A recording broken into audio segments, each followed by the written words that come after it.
guys, welcome back to another video. Today we're doing part 2 of the Renaissance, making distractions in the background. Let's get started.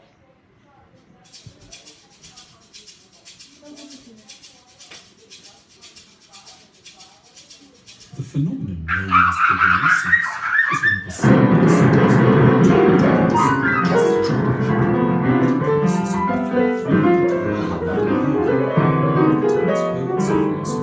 reconnected with the style and ambitions of ancient Greek and Roman civilization. The reasons for studying the Renaissance nowadays are often left a bit unclear.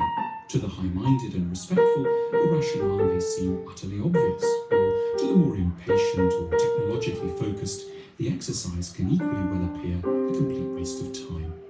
We believe that the main reason to study history is to rescue certain good, provocative, and inspiring ideas that have been lost in the past, in order to put them to use in relation to the dilemmas and problems of our own times. Our tour of the Renaissance, while seemingly about some old, long-dead guys, will hence really be about us.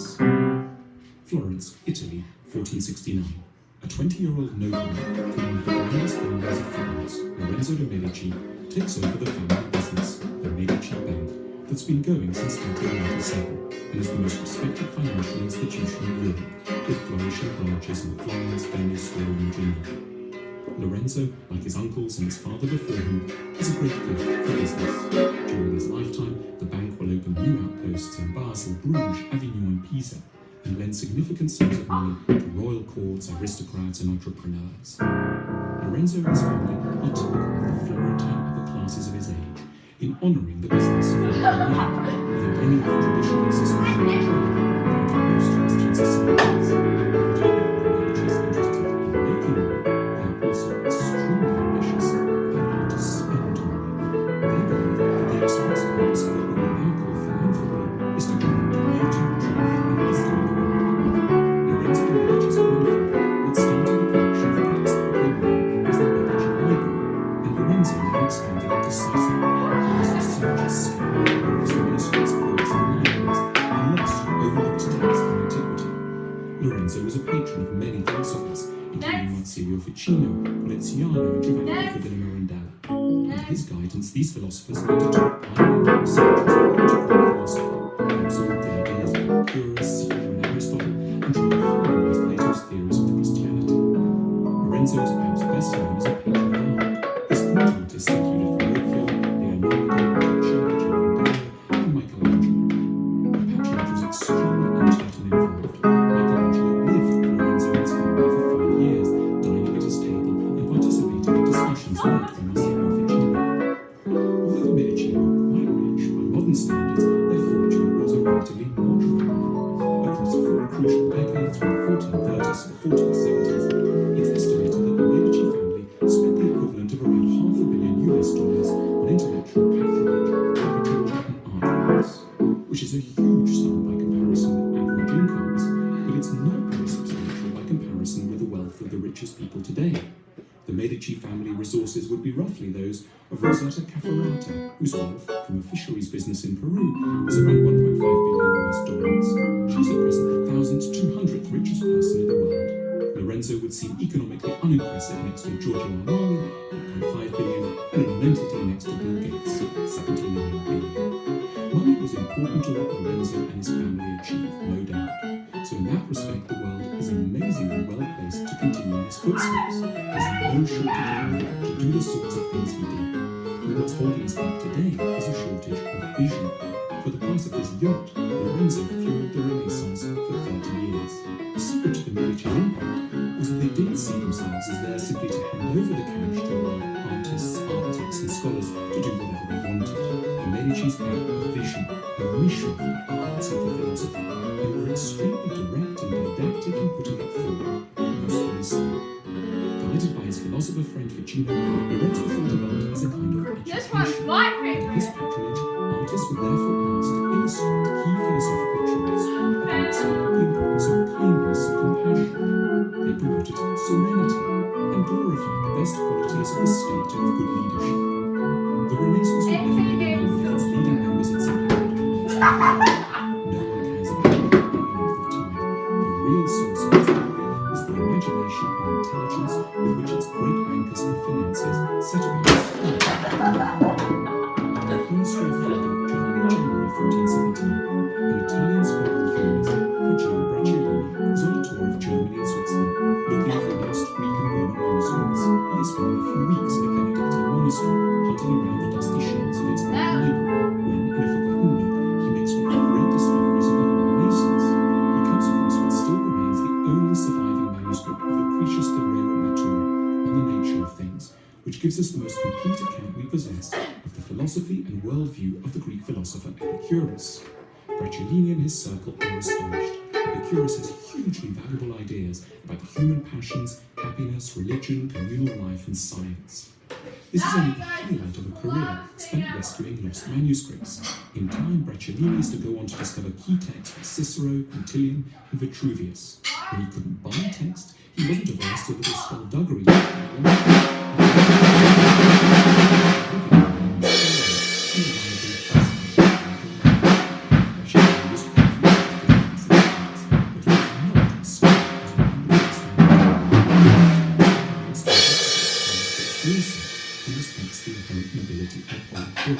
The Renaissance attitude to history and philosophy is very different.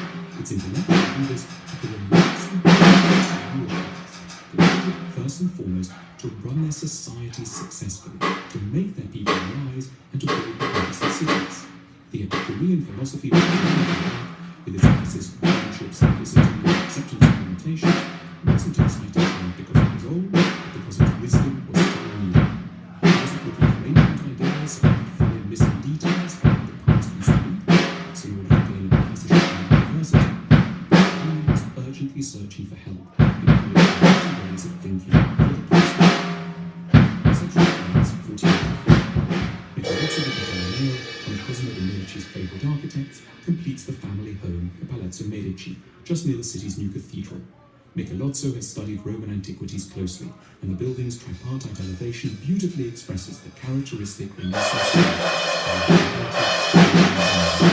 This is a full construction when Battista Alberti has done the facade of the church, the city of Milan, and also the square of Innocenti, and the city's new cathedral dome. The same is true for the other great Renaissance cities of Siena, Venice, Torino, Mantova, and Rome. City fathers across the Italian peninsula have fallen in love with a remarkable new idea, that their cities should be the focus of an unparalleled attention to beauty. It's slightly embarrassing to contrast these efforts with our own mess. A sentimental view says that the Renaissance city fathers made nice places because they were lucky. They didn't need to plan for cars, they had zero walls, and they happened to have access to good quality building materials, like lovely stone you can get from quarries outside Florence.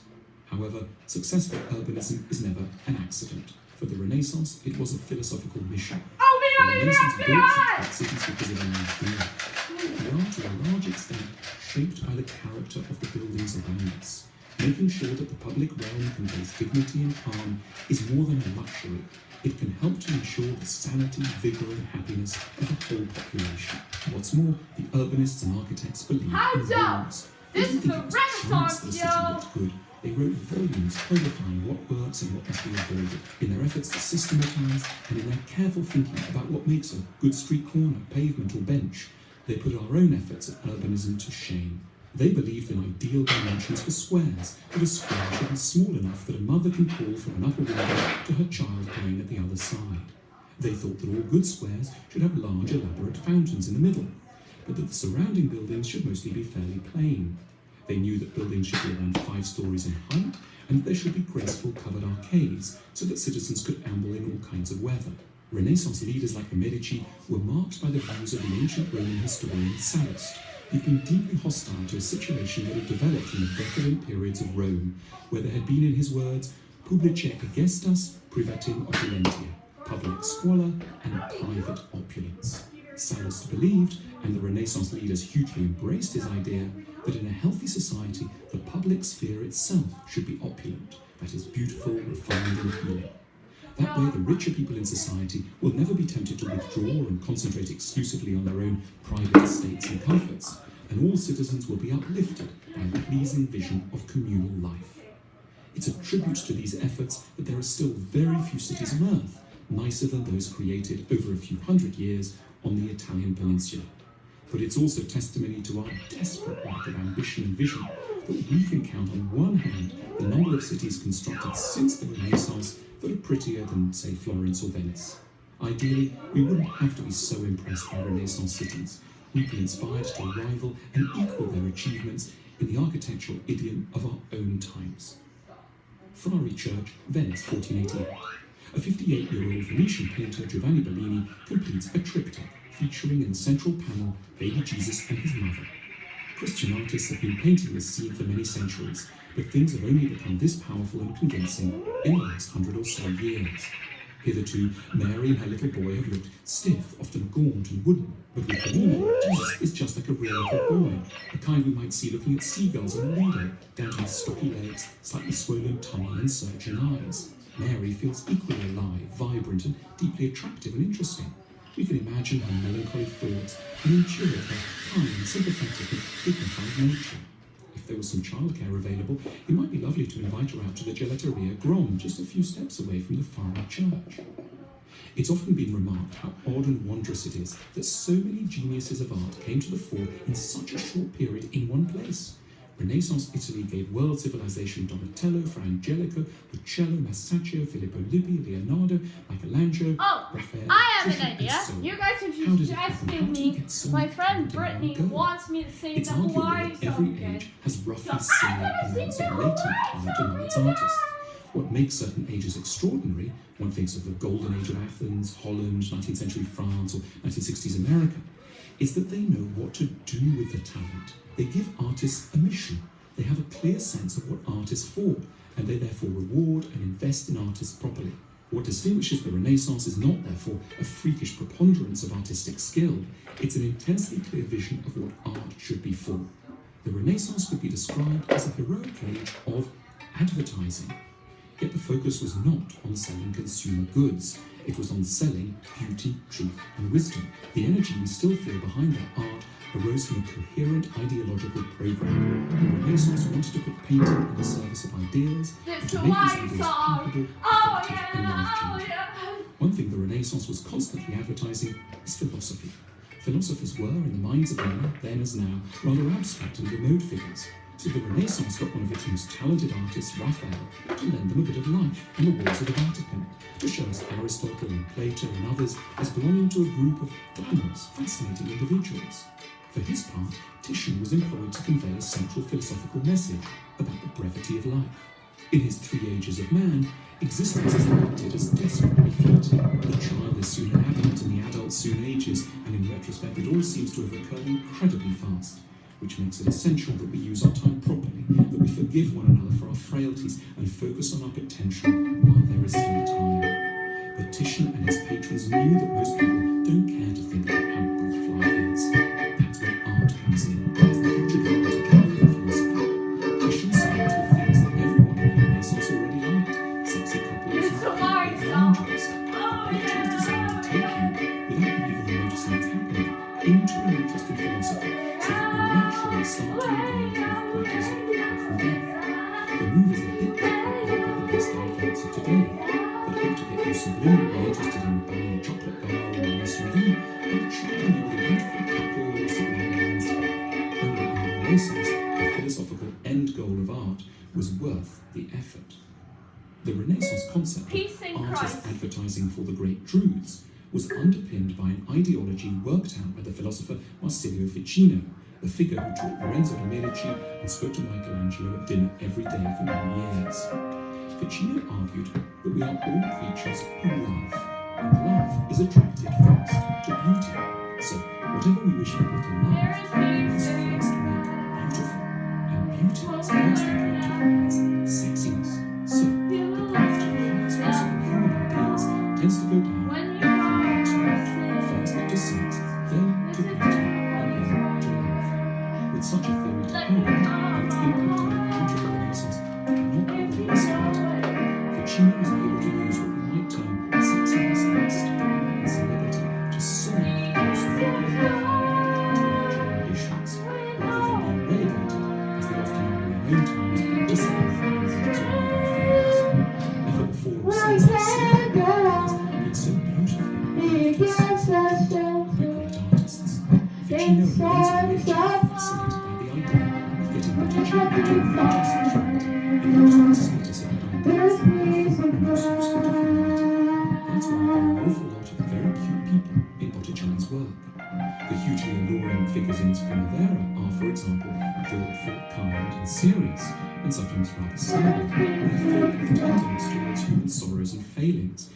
keen to remind us of the need to appreciate the cycle of life.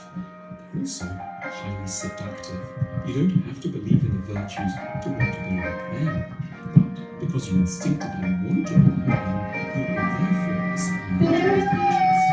This genius mind, shared by philosophers like Ficino, much later believers like Lorenzo and artists like Pacheco, is to learn our basic desire on the side of the good, so that we become kinder and sweeter and more intellectually ambitious, not because we've rejected all the charms of the world, which we really overcame, but with the help of all the charms of the world. Instead of a success, vanity and silliness, the leaders of the Renaissance, deeply strong and earnest people, sees things in their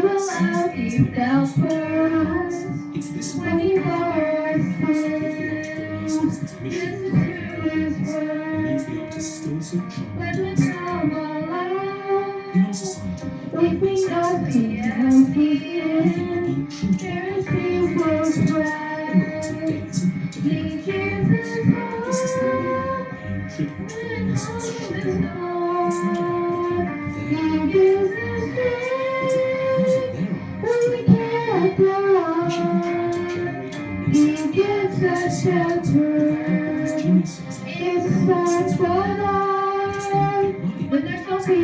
rise, how to use the humanities to improve the lives rather than to impress us for mood, how to devote proper energy to creating livable, beautiful cities, and how to harness the power of art so as to make the good things in the world attractive and desirable. If we were ever being just beautiful tourists, we would also have the ambitions of Renaissance leaders. We would have study of the Renaissance ready to be the Renaissance leaders wanted us to do the thing that really matters, trying to change our world for the better.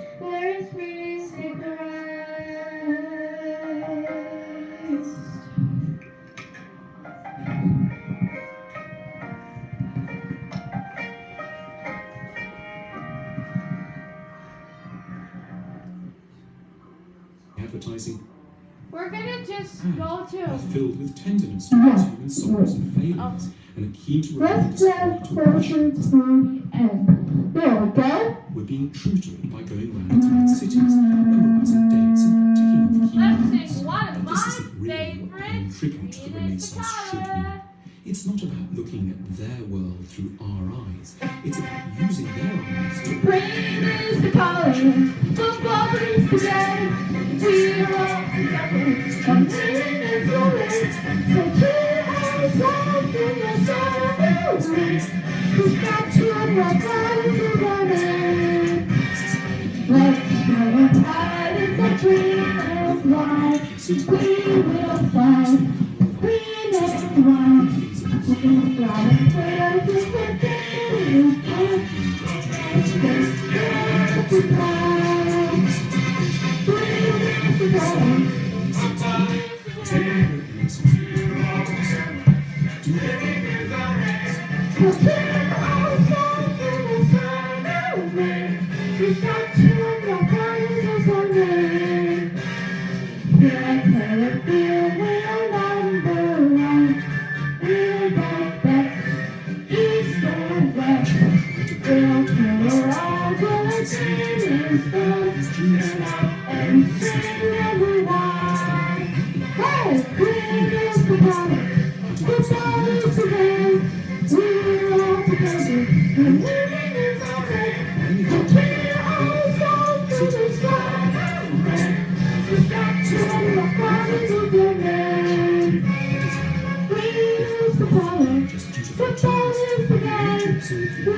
Yeah! That's the way how it ended. Thanks guys so much for watching this video. We'll see you guys next time.